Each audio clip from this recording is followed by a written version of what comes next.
আসসালামু আলাইকুম। এটিএন বাংলা সংবাদে সবাইকে স্বাগত জানাচ্ছি আমি নাইম ফাথম মুবিন। শুরুতেই বিআরবি কেবলস সংবাদ শিরোনাম। করোনায় দেশে একদিনে রেকর্ড ৬৬ জনের মৃত্যু, শনাক্ত সর্বোচ্চ ৭,০০০-এর বেশি। পরিস্থিতি নিয়ন্ত্রণের বাইরে যাচ্ছে বললেন স্বাস্থ্যমন্ত্রী। ঢাকা সহ দেশের সব সিটি কর্পোরেশন এলাকায় কাল থেকে সকাল সন্ধ্যা গণপরিবহন চালুর সিদ্ধান্ত।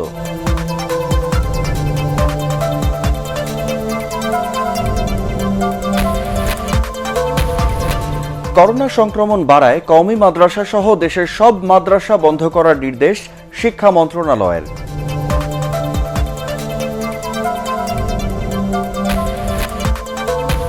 এলাকাবাসীর সাথে আইন শৃঙ্খলা বাহিনীর সংঘর্ষে একজন নিহতের ঘটনায় থমথমে ফরিদপুরের সালথা।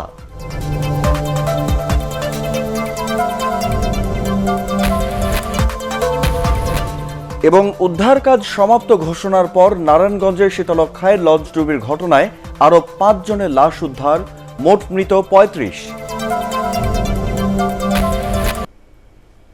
শুনছিলেন বিআরবি কেবলস সংবাদ শিরোনাম। এবারে বিস্তারিত। প্রাণঘাতী করোনায় একদিনের সর্বোচ্চ মৃত্যু আর শনাক্তের রেকর্ড দেখল বাংলাদেশ। ২৪ ঘন্টার ব্যবধানে সর্বাধিক ৬৬ জন মারা গেছেন। প্রায় ৩৪,৫০০ নতুন পরীক্ষায় রেকর্ড ৭,২১৩ জনের দেহে এই ভাইরাসের অস্তিত্ব পাওয়া গেছে। মৃতদের মধ্যে ৫৪ জনই ঢাকা বিভাগের। এ অবস্থা চলতে থাকলে গুরুতর অসুস্থদের চিকিৎসার সেবা দেয়া কঠিন হয়ে পড়বে বলে আশঙ্কা চিকিৎসকদের। আরও জানাচ্ছেন মইনুল হাসান। দেশে করোনা ভাইরাসের তাণ্ডবে মৃত্যু আর শনাক্তের রেকর্ড ভাঙা গড়া চলছে। প্রথম শনাক্তের বছর পার করে এসে একদিনে সর্বোচ্চ ৬৬ জনের মৃত্যুর খবর দিয়েছে স্বাস্থ্য অধিদপ্তর। মানুষের অবহেলায় সংক্রমণ যে লাগামহীন তারও প্রমাণ পাওয়া যাচ্ছে প্রতিদিন। সারা দেশে ৩৪,৩১১টি নমুনা পরীক্ষায় নতুন করে ৭,০০০-এর বেশি মানুষের দেহে করোনা শনাক্ত হয়েছে। ডায়রিয়ার একটা প্রবণতা আছে, জ্বরের সাথে মাথা ব্যথা, জ্বরের তীব্রতা বেড়ে গেছে এবং রোগীগুলো খুব দ্রুত খারাপ হয়ে যাচ্ছে। আমাদের ইমার্জেন্সিতে আমরা দেখছি যে দ্রুত খারাপ হয়ে যাচ্ছে এবং খুব খারাপ অবস্থায় আমাদের এখানে চলে আসছে। আবার আরেকটা লক্ষণ আমরা দেখছি যে ৩০ থেকে ৫০ বছরের বয়সের রোগীগুলো আগে বেশি ছিল, এখন কিন্তু সেই অনুযায়ী আগের তুলনায় কিছু বেশি পাওয়া যাচ্ছে। মৃতদের মধ্যে ৩৯ জন পুরুষ ও ২৭ জন মহিলা। বয়স ভেদে ২১ থেকে ৫০ বছরের মধ্যে ৮ জন, ৫০ থেকে ৬০-এর মধ্যে ১৭ জন, বাকিরা ৬০ স্বাস্থ্য অধিদপ্তরের তথ্য অনুযায়ী সংক্রমণ ও মৃত্যুর দিক দিয়ে ঢাকা বিভাগেই মারা গেছে ৫৪ জন। এছাড়া চট্টগ্রামে ৪ জন, রাজশাহীতে ৩ আর খুলনা ও বরিশালে ২ জন করে প্রাণ হারিয়েছেন। করোনা রোগীদের জন্য নির্ধারিত রাজধানীর কুর্মিটোলা জেনারেল হাসপাতালের এই চিকিৎসক গত কয়েকদিনের ভয়াবহ অভিজ্ঞতার কথা জানিয়ে বলেন, মানুষের উদাসীনতার মূল্য দিতে হচ্ছে সবাইকে। বাসায় থেকে অফিস আদালত যা করার চেষ্টা করতে হবে এবং বাইরে গেলেই মাস্ক পরতে হবে। ঢাকা থেকে বের হওয়ার সময় ব্যাপক লোক সমাগমের কারণে তাদের ইনফেকশন বহন করে নিয়ে যাওয়ার সম্ভাবনা আছে, ছড়িয়ে পড়ার একটা ব্যাপক সম্ভাবনা রয়েছে।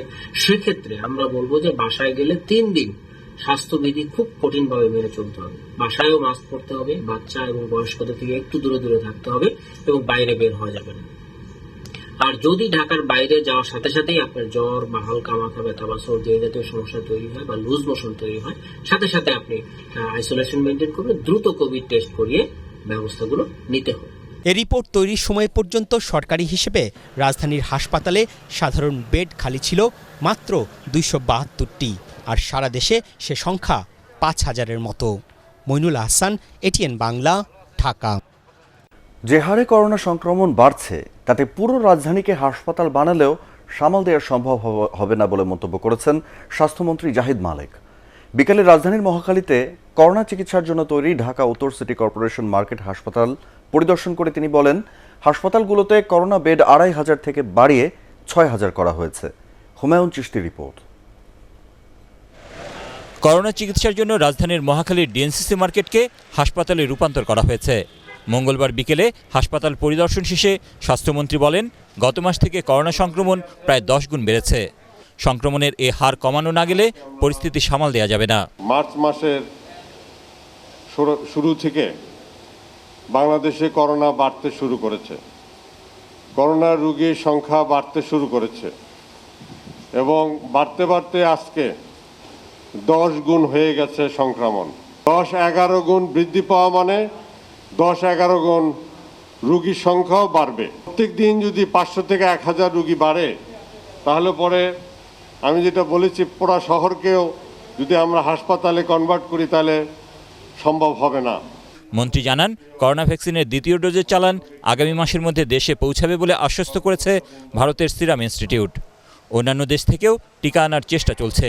গত মাসে আপনারা জানেন যে টিকা আমরা পাইনি, আমরা শুধু 12 লক্ষ টিকা পেয়েছি উপহার হিসাবে। এমনি আমাদের ক্রয়কৃত টিকা পাইনি।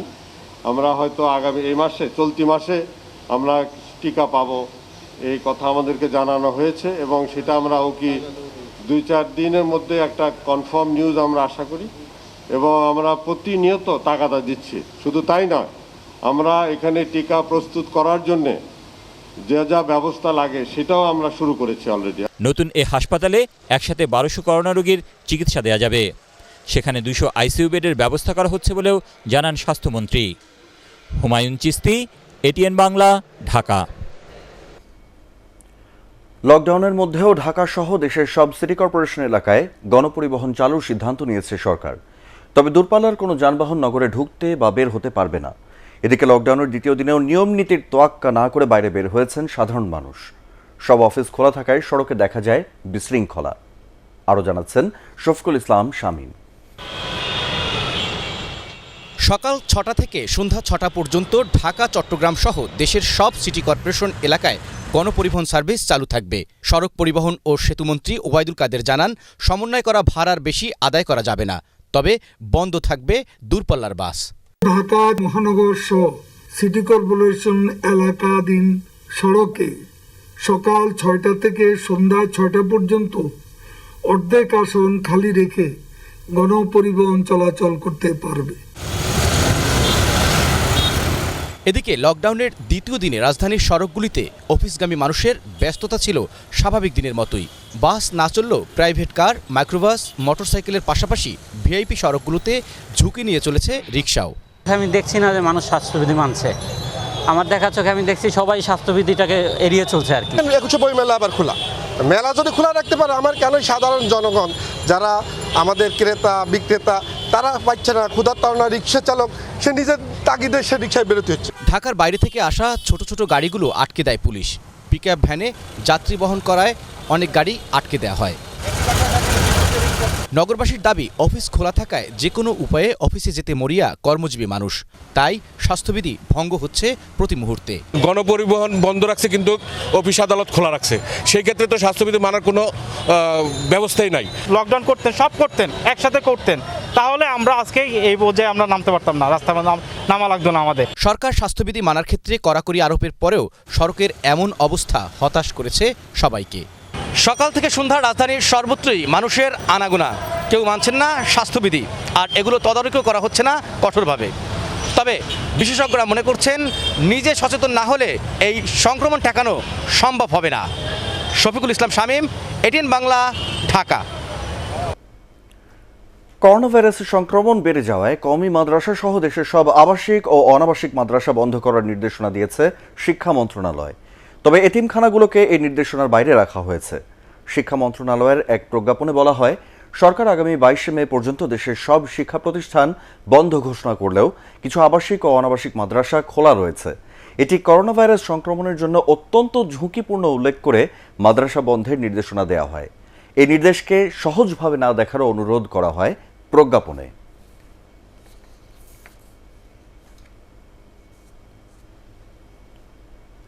লকডাউনের মধ্যে অল্প সময়ের জন্য হলেও শপিং মল ও দোকানপাট খুলে দেওয়ার দাবি জানিয়েছেন দোকান মালিক, শ্রমিক এবং ব্যবসায়ীরা।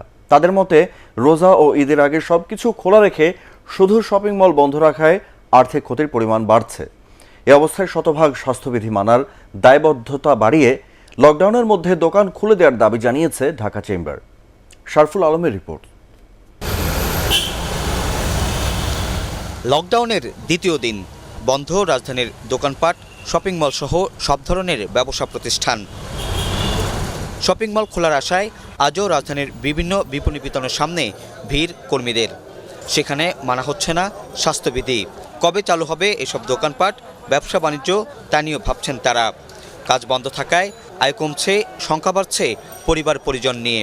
সামনে পয়লা বৈশাখ আছে, এই জন্য আমরা কেনাকাটা করে মাল স্টক করেছি, নতুন করে আমরা আবার বিনিয়োগ করেছি, কেউ লোন নিয়েছি। যারা লকডাউনটা দিচ্ছে, সরকারি বেতন পাচ্ছে, সবকিছু তাদের ফিক্সড করা সবকিছু রুজি ইনকাম আছে।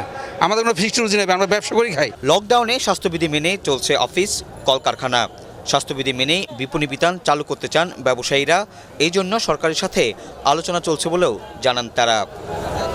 এখন যে পরিস্থিতিতে আমরা পড়ছি, তাহলে তো আমাদের সবাই রাস্তা নেমে যাওয়া ছাড়া কোনো গতি নেই। স্বাস্থ্যবিধি পূর্ণাঙ্গ রূপে আমাদেরকে শর্ট টাইমের জন্য হলো, যে সকাল 10টা থেকে 6টা পর্যন্ত এই সময়টা হলো আমরা কিছুটা হলো আমরা আমাদের ক্ষতিটা কাটিয়ে উঠতে পারবো। তাদেরকে বলতে হবে যে আপনারা আপনাদের আইন মেনে চলুন এবং আপনারা সামাজিক দূরত্বটা বজায় রাখেন। এভাবে যদি আপনারা করতে পারেন এবং তাহলে এটা করা সম্ভব। এবং সেখানে পুলিশ বলেন, সেখানে বিভিন্ন আইন শৃঙ্খলা বাহিনী বলেন, তাদেরকে কঠোর নজরদারিতে রাখা উচিত এবং তারা যেন আইন মেনে চলে। এটা যদি করা সম্ভব হয় তাহলে আমি মনে করি সীমিত পরিসরে দোকানপাট খোলা সম্ভব। গত বছরের সাধারণ ছুটিতে স্বাস্থ্যবিধি মেনে ব্যবসা চালু ছিল। অতীতের অভিজ্ঞতা নিয়ে লকডাউনের মধ্যেও এসব ব্যবসা প্রতিষ্ঠান খুলতে চান ব্যবসায়ীরা। এ ব্যাপারে দ্রুত সরকারের সিদ্ধান্ত চান তারা। শরফুল আলম, এটিএন বাংলা, ঢাকা। অনলাইনে খাবারের ব্যবসাকে উৎসাহ দিতে ই কমার্স কর্মীদের চলাচলে বিধিনিষেধ মধ্যরাত পর্যন্ত শিথিল করেছে সরকার। সরকারি নির্দেশনা অনুযায়ী রাজধানীতে পার্সেল ও ই কমার্স নির্ভর খাবারের ব্যবসা চললেও মধ্যম সারির 2-1টি রেস্তোরাঁ গোপনে খাবার পরিবেশন করছে। ফজলে রাব্বির রিপোর্ট। রাজধানীতে ব্যস্ততা বেড়েছে অনলাইন খাবার সরবরাহকারীদের, কমেছে হোটেল রেস্তোরাঁর ভিড়। ই কমার্স খাবার সরবরাহকারী প্রতিষ্ঠানের কর্মীদের দেখা গেল মোহাম্মদপুরের তাজমহল রোডে অর্ডারের অপেক্ষায় বসে আছেন। গত 2 দিনে কারোর অর্ডার বেড়েছে, কারোর কমেছে। সংশ্লিষ্ট প্রতিষ্ঠানের ব্যবসায়িক কৌশলের উপর নির্ভর করছে অর্ডারের পরিমাণ। যেহেতু আমরা আজকে থেকে সব রেস্টুরেন্টে ফ্রি ডেলিভারি করে দিচ্ছি, আশা করি অর্ডারটা বাড়বে। 130 টাকার অর্ডার দিলে আপনার 60 টাকা পায়, কাস্টমার 60 টাকা বিল আসে, এই জন্য ওদের অর্ডারটা একটু বেশি হয়। আমাদের ফুডের ডেলিভারিটা চার্জটা একটু বেড়ে যাওয়ার কারণে অর্ডারটা কমে গেছে। কাস্টমারও উপকার হইতেছে আর আমরা যে রাইডার আছি আমার উপকার হইতেছে। রাস্তাঘাট ফাঁকা তো, এই জন্য আমরা আর্লিভাবে ডেলিভারিটা দিতে পারতেছি। হোটেলগুলোর ব্যবসা নির্ভর করছে পার্সেলে খাবার বিক্রির উপর। তবে কিছু হোটেল রেস্তোরাঁ সরকারি নির্দেশনাকে নিয়েছে হালকাভাবে। গণমাধ্যমের উপস্থিতিতে বিব্রত তারা। আসলে ঠিক না, আমি তো আগে বলেছি আসলে ঠিক না। না, এটা কোনো বিড়ম্বনা না। এটা আমি যে দুপুরে এখন খাবো, বাসায় যাচ্ছি না, গরম একটু যাতে ভালো থাকে গরম দেখে নিয়ে যাচ্ছি, আর কিছুই না, বিড়ম্বনার কোনো সমস্যা নেই। এদিকে ই কমার্স খাবারের ব্যবসাকে উৎসাহ দিতে অনলাইন খাবার সরবরাহকারীদের নির্বিঘ্নে চলাচলের সময় বাড়িয়ে নির্দেশনা জারি করেছে বাণিজ্য মন্ত্রণালয়। সন্ধ্যা 6টার পরিবর্তে রাত 12টা পর্যন্ত তারা বিনা বাধায় নির্দিষ্ট গন্তব্যে পৌঁছে দিতে পারবেন খাবার। ফজলে রাব্বি, এটিএন বাংলা, ঢাকা। স্বাস্থ্যবিধি না মানায় রাজধানীর বিভিন্ন স্থানে 25 জনকে জরিমানা করেছে র্যাবের ভ্রাম্যমাণ আদালত। একই সাথে সাধারণ মানুষকে সচেতন করার পাশাপাশি পথচারীদের মাঝে বিনামূল্যে মাস্ক বিতরণ করে ঢাকা মেট্রোপলিটন পুলিশ। জিএম তসলিমের রিপোর্ট। আপনি বললেন লাস্ট ডেট নাই, তাহলে আবার কোনো কারণ ছাড়া বাইরে বের হওয়া, মাস্ক না পরা ও মোটরসাইকেলে যাত্রী বহনের অপরাধে লকডাউনের দ্বিতীয় দিনে অনেককে জরিমানা করে র্যাবের ভ্রাম্যমাণ আদালত। মতিঝিলের শাপলা চত্বরে এই আদালত পরিচালনা করেন র্যাবের নির্বাহী ম্যাজিস্ট্রেট পলাশ কুমার বসু। অভিযানে জরিমানার পাশাপাশি করোনা প্রতিরোধে মানুষের মধ্যে সচেতনতা বাড়ানো এই অভিযানের উদ্দেশ্য বলে জানায় ভ্রাম্যমাণ আদালত। এখানে কিন্তু আর্থিক দণ্ড দেওয়া হচ্ছে। আমরা কিন্তু বিভিন্ন জনকে তার অপরাধের মাত্রা ভেদে কাউকে 1000 টাকা, কাউকে 2000 টাকা, কাউকে 800 টাকা, 500 টাকা, অর্থাৎ বিভিন্ন মেয়াদে। যদিও অর্থদণ্ড দেওয়াটা আমাদের মূল উদ্দেশ্য না, আমাদের উদ্দেশ্যটা হচ্ছে সকলকে কনসাস করা, হলিস্টিক অ্যাপ্রোচে, যাতে সবাই মাস্কটা পরে, স্বাস্থ্যবিধি মেনে চলে এবং সরকারের যে 11টা নির্দেশনা দেওয়া হয়েছে সেই নির্দেশনাটা যদি প্রতিপালিত হয়। রাজধানীর বিভিন্ন স্থানে দ্বিতীয় দিনের মতো জনসাধারণকে সচেতন করার পাশাপাশি বিনামূল্যে তাদের মধ্যে মাস্ক বিতরণ করে পুলিশ। সায়দাবাদ ও যাত্রাবাড়ি এলাকায় দিনমজুর, রিক্সা চালক, পরিবহন সংশ্লিষ্টদের অনেকেই মাস্ক পরছেন না, আর এই কারণে তাদের মধ্যে বিনামূল্যে মাস্ক বিতরণ করে পুলিশ। গাড়ির সংখ্যা অপেক্ষাকৃত বেশি, এখনও যেটা নিয়ন্ত্রণের ভেতরে আসা উচিত। ফলে আমরা যে গাড়িগুলো অপ্রয়োজনীয় বের হয়েছে বা যে মানুষটা অপ্রয়োজনীয় রাস্তায় বের হয়েছে তাদেরকে আমরা চ্যালেঞ্জ করেছি, তাদেরকে আমরা জিজ্ঞাসাবাদের আওতায় এনেছি এবং তাদেরকে অনুরোধ করেছি তারা যেন অপ্রয়োজনে ঘর থেকে বাহিরে না আসে। জরুরি প্রয়োজন ছাড়া ঘরের বাইরে বের হলে কঠোর ব্যবস্থা নেওয়ার কথা জানিয়েছে police. GM Taslim, ATN Bangla, Dhaka. Lockdown কার্যকর করা নিয়ে ফরিদপুরের সালথায় এলাকাবাসীর সাথে আইন শৃঙ্খলা বাহিনীর ব্যাপক সংঘর্ষে নিহত হয়েছে একজন, তার নাম জুবায়ের। এ ঘটনায় র্যাব পুলিশ সহ আহত হয়েছেন শতাধিক মানুষ। এ সময় উপজেলা পরিষদ সহ সরকারি বিভিন্ন অফিসের কক্ষ, ইউএনও এবং উপজেলা চেয়ারম্যানের বাসা ও কয়েকটি যানবাহনে আগুন দেয়া হয়। বর্তমানে এলাকার পরিস্থিতি থমথমে রয়েছে। মোতায়েন করা হয়েছে অতিরিক্ত পুলিশ ও র্যাব। তলব করা হয়েছে 3 প্লাটুন বিজিবি। ফরিদপুর থেকে কামরুজ্জামান সোহেলের রিপোর্ট, জানাচ্ছেন বিপ্লব রায়।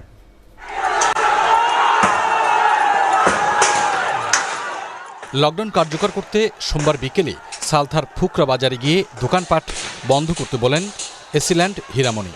এক পর্যায়ে তার এক কর্মচারী একজন ব্যবসায়ীকে লাঠি দিয়ে আঘাত করলে পরিস্থিতি উত্তপ্ত হয়ে ওঠে।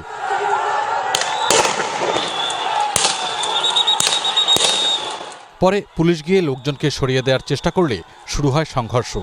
এক পর্যায়ে সন্ধ্যার দিকে কয়েক হাজার লোক সালথা থানা ঘেরাও করে ইটপাটকেল নিক্ষেপ করলে পুলিশও টিয়ার সেল এবং রাবার বুলেট ছোড়ে। এ সময় গুলিতে 2 জন নিহত হওয়ার গুজব ছড়িয়ে পড়লে সংঘর্ষ ব্যাপক আকার ধারণ করে।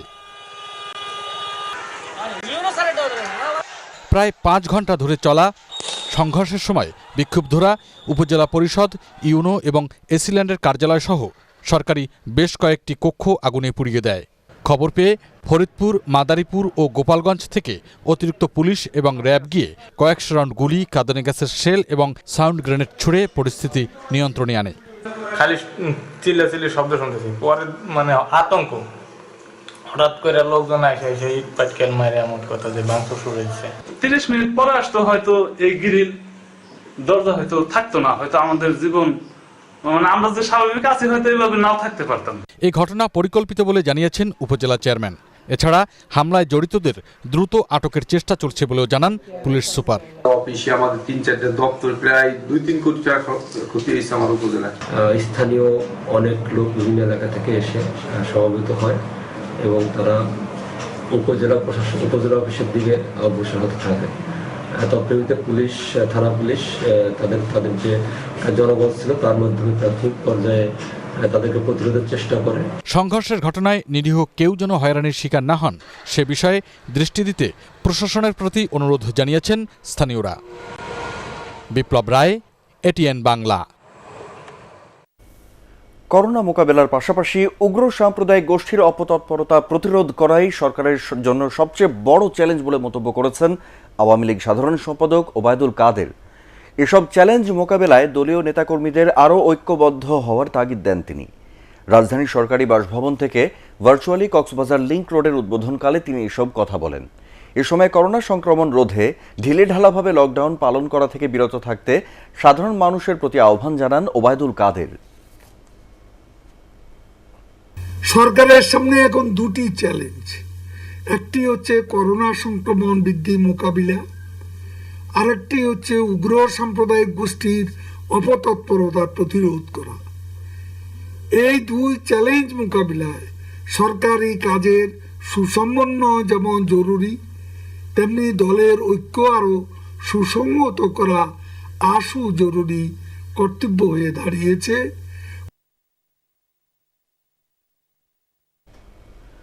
লকডাউনে দরিদ্র শ্রমজীবী মানুষকে নগদ অর্থ ও ত্রাণ সহায়তা দিতে সরকারের কাছে দাবি জানিয়েছেন বিএনপি মহাসচিব মির্জা ফখরুল ইসলাম আলমগীর। শ্রমিক দলের সাবেক নেতা জাফরুল হাসানের মৃত্যুবার্ষিকী উপলক্ষে ভার্চুয়াল আলোচনা সভায় তিনি এ দাবি জানান। করোনা সংক্রমণ ঠেকাতে লকডাউনকে সমর্থন করে তিনি বলেন, এর ফলে যে অসংখ্য মানুষ কর্মহীন হয়ে পড়েছেন, সরকারকে তাদের দায়িত্ব নিতে হবে। বিএনপি নেতাকর্মীদের নামে নতুন মামলা দিয়ে আবারও হয়রানি করা হচ্ছে বলে এ সময় অভিযোগ করেন মির্জা ফখরুল। সংক্রমণ যাতে আর বৃদ্ধি না পায় তার জন্য লকডাউন ধরনের কিছু দরকার আছে। কিন্তু একই সঙ্গে যে সমস্ত আমাদের শ্রমিক ভাইয়েরা কাজ করেন ছোট ছোট কলকারখানাগুলোতে, যারা আজকে আপনার এই হকার্সদের কাজ করছে, যারা চায়ের দোকানে কাজ করে, যারা বিভিন্ন শপিং মলে কাজ করে, তাদের স্বার্থ তো একবার দেখা হচ্ছে না। কোভিড কালে শ্রমিকদেরকে অবশ্যই তাদেরকে সাবসিডি দিতে হবে সরকারের তরফ থেকে, ত্রাণ সহযোগিতা, এবং তাদেরকে সহযোগিতা করতে হবে। কৃষির আধুনিকায়নে সারা দেশে কৃষকদের মধ্যে ৫,৭৭৬টি কৃষি যন্ত্রপাতি বিতরণ কার্যক্রমের উদ্বোধন করেছেন কৃষিমন্ত্রী ডক্টর আব্দুর রাজ্জাক। এসব যন্ত্রপাতির ক্রয় মূল্য ৩,০২০ কোটি টাকা। সচিবালয় থেকে ভার্চুয়ালি এই কার্যক্রমের উদ্বোধন করেন কৃষিমন্ত্রী। এ সময় তিনি বলেন, এসব যন্ত্রপাতির প্রায় ৭০% ব্যয় বহন করবে সরকার। যন্ত্রপাতির মধ্যে এবছর ৫০০ উপজেলায় প্রায় ১,৬০০ কম্বাইন্ড হারভেস্টার, ৭০০ রিপার এবং ১৮৪টি রাইস ট্রান্সপ্লান্টার বিতরণ করা হবে। নারায়ণগঞ্জের শীতলক্ষ্যা নদীতে লঞ্চ ডুবির ঘটনায় সকালে আরও ৫ জনের লাশ পাওয়া গেছে। নদীর কয়লাঘাট এলাকায় ভেসে ওঠার পর উপজেলা প্রশাসনের কর্মকর্তাদের উপস্থিতিতে স্থানীয়দের সহায়তায় তাদের লাশ উদ্ধার করা হয়। এ নিয়ে লঞ্চ ডুবির ঘটনায় মোট ৩৫ জনের মরদেহ উদ্ধার করা হলো। এদিকে এখনও ৪ থেকে ৫ জন নিখোঁজ রয়েছে বলে দাবি করেছেন স্বজনরা।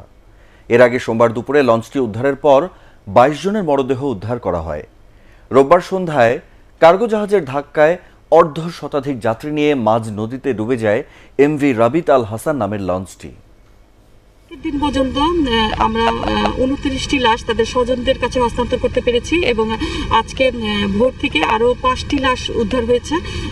শীতলক্ষ্যার এই কয়লাঘাটের আশেপাশে ভেসে উঠেছে। এই 5টি লাশ শনাক্ত করা গিয়েছে এবং তাদের স্বজনদের হাতেও কিছুক্ষণ আগে আমরা হস্তান্তর করেছি এবং এই 5 জনই পুরুষ এবং সর্বমোট সব মিলিয়ে 34টি লাশ এই লঞ্চ ডুবি ঘটনায় উদ্ধার করা হয়েছে। জেলা প্রশাসনের পক্ষ থেকে লাশ দাফন বাবদ প্রত্যেক লাশের জন্য 25,000 টাকা করে দেওয়া হয়েছে। যশোর সেনানিবাসে অনুষ্ঠিত হল বাংলাদেশ সেনাবাহিনী 4টি ইউনিটের রেজিমেন্টাল কালার প্রদান অনুষ্ঠান। সকালে এসটিসি অ্যান্ড এস প্যারেড গ্রাউন্ডে 16 ও 17 ইঞ্জিনিয়ার কনস্ট্রাকশন ব্যাটালিয়ন এবং 10 ও 11 সিগন্যাল ব্যাটালিয়নকে রেজিমেন্টাল পতাকা প্রদান করেন সেনাবাহিনী প্রধান জেনারেল আজিজ আহমেদ। এ সময় তিনি বলেন, দেশের সার্বভৌমত্ব রক্ষার পাশাপাশি প্রাকৃতিক ও মানব সৃষ্ট দুর্যোগ মোকাবেলা সহ আর্থসামাজিক এবং অবকাঠামো উন্নয়নে সেনাবাহিনী গুরুত্বপূর্ণ অবদান রাখছে। রেজিমেন্টাল পতাকার মর্যাদা রক্ষা এবং দেশমাতৃকার যে কোনো প্রয়োজনে সর্বোচ্চ ত্যাগ শিকারে ইউনিট সমূহকে প্রস্তুত থাকার নির্দেশ দেন জেনারেল আজিজ। এর আগে প্যারেড কমান্ডার লেফটেন্যান্ট কর্নেল শাহাবুদ্দিনের নেতৃত্বে কালার প্যারেডে অংশ নেওয়া ব্যাটালিয়ন কুচকাওয়াজ প্রদর্শন ও সেনাবাহিনী প্রধানকে সালাম জানায়।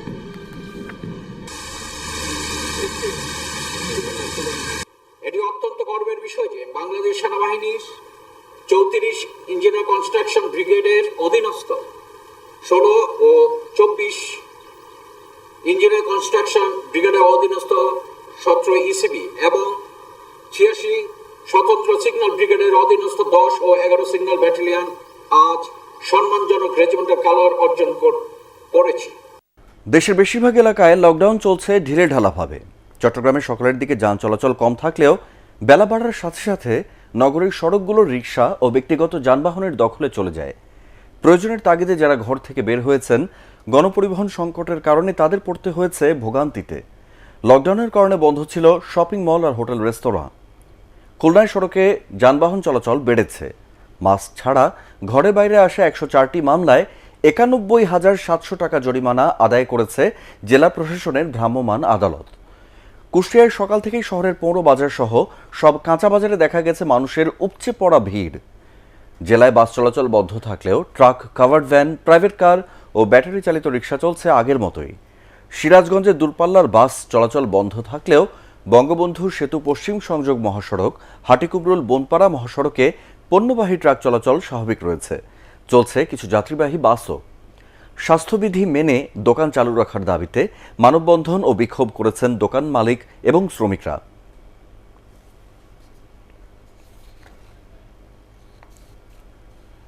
করোনার সংক্রমণ বেড়ে যাওয়ায় 50 শয্যার আইসোলেশন সেন্টারের কার্যক্রম শুরু করেছে চট্টগ্রাম সিটি কর্পোরেশন। সকালে বন্দরনগরীর লালদিঘি পাড়ে সিটি কর্পোরেশনের নবনির্মিত বহুতল ভবনে এই সেন্টারের উদ্বোধন করেন মেয়র রেজাউল করিম চৌধুরী। এই সেন্টারে অক্সিজেন সরবরাহের পাশাপাশি রোগীদের জন্য সব ধরনের সুযোগ সুবিধা থাকবে বলে জানিয়েছেন মেয়র। যশোরের কেশবপুরে এক শিশুকে ধর্ষণ চেষ্টার অভিযোগে মসজিদের ইমামকে আটক করা হয়েছে। পুলিশ জানায়, সোমবার সন্ধ্যায় মধ্যকুল সরকারি প্রাথমিক বিদ্যালয়ের সংলগ্ন মসজিদের ইমাম ইমরান হোসেন আরবি পড়ানো শেষে বাকিদের ছুটি দিয়ে 6 বছরের শিশুটিকে ধর্ষণের চেষ্টা করেন। পরে শিশুটি বাড়িতে গিয়ে তার মাকে ঘটনা জানালে এলাকাবাসী ওই ইমামকে আটক করে পুলিশের হাতে তুলে দেন। এ ঘটনায় শিশুটির বাবা থানায় মামলা দায়ের করেছেন। এবারে আল আরাফা ইসলামী ব্যাংক অর্থ সংবাদ।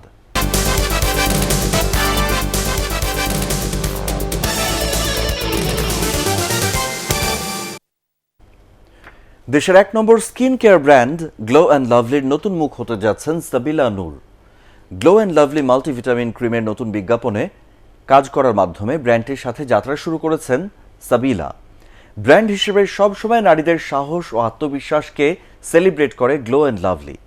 নিজের স্বপ্ন পূরণের পথে সাহস ও আত্মবিশ্বাস নিয়ে এগিয়ে যাওয়া প্রতিটি নারী গ্লো করেন নিজের পরিচয়। গ্লো অ্যান্ড লাভলির আশা নারীদের অনুপ্রাণিত করার এই পথ চলায় সাবিলা নূরের সংযোজন আরেকটি নতুন মাইলফলক তৈরি করবে। এবারে আন্তর্জাতিক সংবাদ।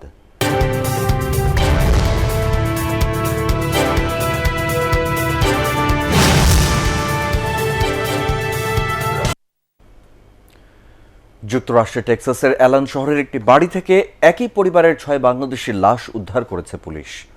সামাজিক যোগাযোগ মাধ্যম ইনস্টাগ্রামে পোস্ট দেখে পুলিশের প্রাথমিক ধারণা বাবা, মা, বোন এবং নানিকে হত্যা করে আত্মহত্যা করেছেন দুই ভাই। এজন্য তারা খুব সহজেই পরিবারের নিরাপত্তার কথা বলে দোকান থেকে বন্দুক কেনার বিষয়টি উল্লেখ করেন পোস্টে। সোমবার ওই পরিবারের এক ঘনিষ্ঠজন তাদের ফোনে না পেয়ে পুলিশকে জানান। তবে মৃতদের শরীরে পচন ধরায় পুলিশ বলছে এ ঘটনা শনিবারের দিকে ঘটে থাকতে পারে। সুইসাইড পোস্টে আত্মঘাতী ছোট ভাই উল্লেখ করেন তিনি ও তার বড় ভাই 2016 সাল থেকেই হতাশায় ভুগছিলেন। এক পর্যায়ে বেঁচে থাকার ইচ্ছে মরে যায় দুজনেরই। তাই পরিবারকে লজ্জা ও কষ্ট থেকে মুক্তি দিতে পরিবারের অন্যদেরও হত্যা করে নিজেরা আত্মহননের পথ বেছে নিয়েছেন। তবে অ্যালান পুলিশ বলছে ঘটনার অনেক কিছুই এখনো ধোঁয়াশা।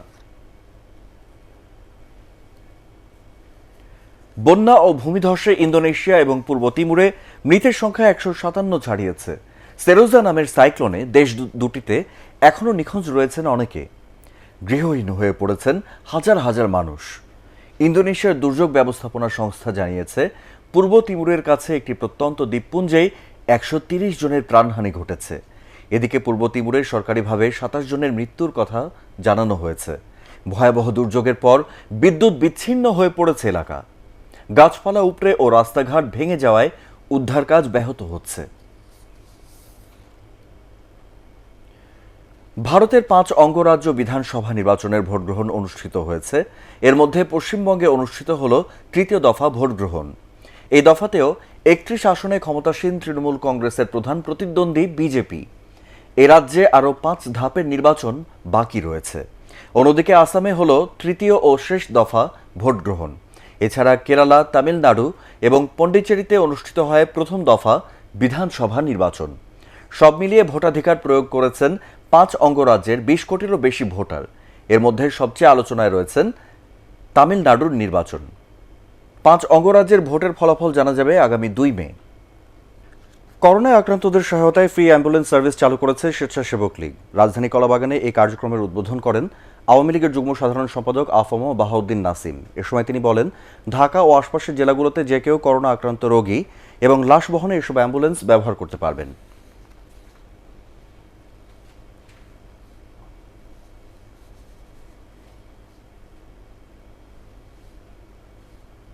এবারে পার্টেক্স খেলার খবর।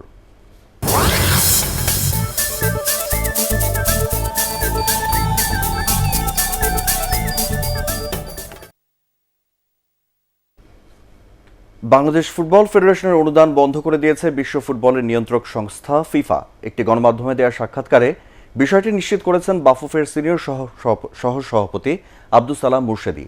সেখানে তিনি বলেন, ফিফা বাফুফের আর্থিক হিসেবে গড়মিল খুঁজে পেয়েছে, তাই অনুদান বন্ধ করেছে। তবে এ ব্যাপারে নিজেদের অবস্থান তুলে ধরতে বিশ্ব ফুটবলের সর্বোচ্চ সংস্থার সাথে শিগগিরই তারা সভায় বসবেন। করোনাকালীন সময়ে ফিফা তাদের সদস্যভুক্ত দেশগুলোকে কোভিড ফান্ড দিলেও বাংলাদেশ তা পায়নি। এছাড়া প্রতি বছর $4.5 লাখ পেয়ে থাকে বাফুফে। উয়েফা চ্যাম্পিয়ন্স লিগের কোয়ার্টার ফাইনালের প্রথম লেগে রাতে লিভারপুলের বিপক্ষে মাঠে নামবে রিয়াল মাদ্রিদ। লিগে সাম্প্রতিক ফর্ম বিবেচনায় এগিয়ে আছে জিনেদিন জিদানের দল। স্প্যানিশ লা লিগায় 29 ম্যাচ শেষে 19 জয় নিয়ে পয়েন্ট টেবিলের 3 নম্বরে রয়েছে তারা। অন্যদিকে 30 ম্যাচ শেষে ইংলিশ প্রিমিয়ার লিগে 14 জয় নিয়ে পয়েন্ট তালিকার 5 নম্বরে আছে ইয়র্গেন ক্লপের দল। ইনজুরি সমস্যায় পূর্ণ শক্তির দল নিয়ে খেলতে পারছে না Real. Eden Hazard, Dani Carvajal আর সার্জিও রামোসকে পাচ্ছে না লস ব্ল্যাঙ্কোরা। আর লিভারপুলের জন্য ম্যাচটা প্রতিশোধের। 2018 সালে একই প্রতিপক্ষের কাছে হেরে চ্যাম্পিয়ন্স লিগ শিরোপা বঞ্চিত হয়েছিল অলরেডরা। রাত 1টায় শুরু হবে ম্যাচটি।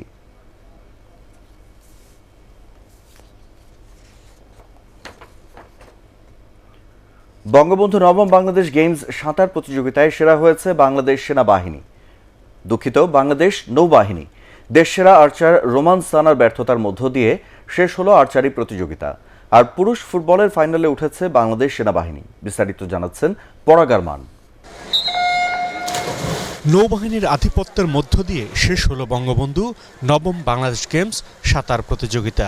জাতীয় সুইমিং কমপ্লেক্সে ডাইভিং, ওয়াটার পোলো ও সাঁতার মিলিয়ে 42টি ইভেন্টে নিষ্পত্তি হয়। শীর্ষস্থানে থাকা নৌবাহিনী 33টি স্বর্ণপদক জয় করে। 9টি স্বর্ণপদক জিতে দ্বিতীয় স্থানে আছে সেনাবাহিনী। আর বিকেএসপি 1 রূপা ও 4 ব্রোঞ্জ নিয়ে দলগতভাবে তৃতীয় স্থান পায়। বাংলাদেশ গেমসে সাঁতারে মোট 11টি জাতীয় রেকর্ড হয়। গেমসের কারাতে ইভেন্টে নারীদের একক কাতায় বাংলাদেশ আনসারের হুমায়রা আক্তার অন্তরাকে পেছনে ফেলে বান্দরবান জেলা ক্রীড়া সংস্থার নু মে মারমা স্বর্ণপদক জয় করেন। বান্দরবানে সকালে প্রতিযোগিতার উদ্বোধন করেন পার্বত্য চট্টগ্রাম বিষয়ক মন্ত্রণালয়ের মন্ত্রী বীর বাহাদুর উষে সিং। কাতাও কুমিতে মোট 19টি ইভেন্টে দেশের বিভিন্ন জেলার 150 নারী ও পুরুষ খেলোয়াড় লড়াই করছেন। এদিকে তাইকোয়ান্দোতে প্রথম স্বর্ণপদক জিতেছেন আনসারের রুমা খাতুন। সিনিয়র নারী পুমসে ইভেন্টে তিনি 7.70 স্কোর করে স্বর্ণপদক জয় করেন। প্রথমবার বাংলাদেশ গেমসে অংশ নিয়েই স্বর্ণ জিতলেন রুমা। আর নারীদের দলগত ইভেন্টে স্বর্ণপদক জিতেছে বাংলাদেশ আনসার। নেপাল সাব গেমসের পর দেশসেরা আর্চার রোমান সানা ছন্দে নেই। বিজয় দিবস প্রতিযোগিতায় ব্যর্থ, সাফল্য পাননি জাতীয় আর্চারিতেও। এবার ব্যর্থ হলেন বাংলাদেশ গেমসেও। তবে গেমসের আর্চারিতে অন্যরা ঠিকই নিজেদের শ্রেষ্ঠত্ব প্রমাণ করেছেন। উল্লসিত হন পদক জয়ের খুশিতে। গেমসের পুরুষ ফুটবলে বিকেএসপিকে 3-1 গোলে হারিয়ে ফাইনালে উঠেছে বাংলাদেশ সেনাবাহিনী। পরাগ আরমান, এটিএন বাংলা, ঢাকা। বঙ্গবন্ধু নবম বাংলাদেশ গেমসের গলফ প্রতিযোগিতা শুরু হয়েছে। কুর্মিটোলা গলফ ক্লাবে প্রতিযোগিতার উদ্বোধন করেন বাংলাদেশ সেনাবাহিনীর quarter master lieutenant general SM. Shafiuddin Ahmed. এর আগে সংবাদ সম্মেলনে জানানো হয়, এই গেমসে বাংলাদেশ গলফ ফেডারেশনভুক্ত 12টি ক্লাব ছাড়াও অন্যান্য দলের 160 জন গলফার অংশ নিচ্ছে। আগামী শুক্রবার বিজয়ীদের মধ্যে পুরস্কার বিতরণ করা হবে।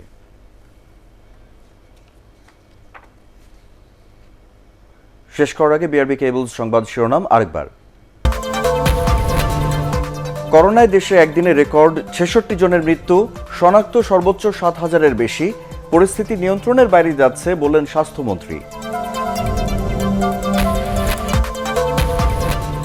ঢাকা সহ দেশের সব সিটি কর্পোরেশন এলাকায় কাল থেকে সকাল সন্ধ্যা গণপরিবহন চালুর সিদ্ধান্ত।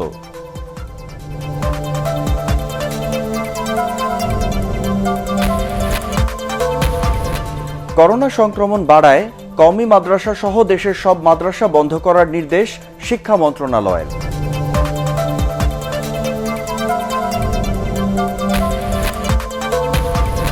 এলাকাবাসীর সাথে আইন শৃঙ্খলা বাহিনীর সংঘর্ষে একজন নিহতের ঘটনায় থমথমে ফরিদপুরের সালথা।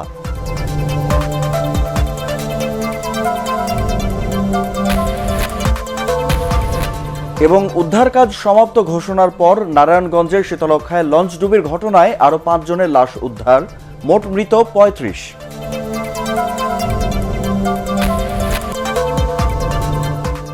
পরবর্তী সংবাদ দেখার আমন্ত্রণ জানিয়ে এখনকার মতো শেষ করছি। করোনা ভাইরাস থেকে নিজেকে সুরক্ষিত রাখতে মাস্ক পরুন, বারবার হাত পরিষ্কার করুন। এটিএন বাংলার সংবাদ ইউটিউবে দেখতে ব্রাউজ করুন youtube/ATN Bangla News।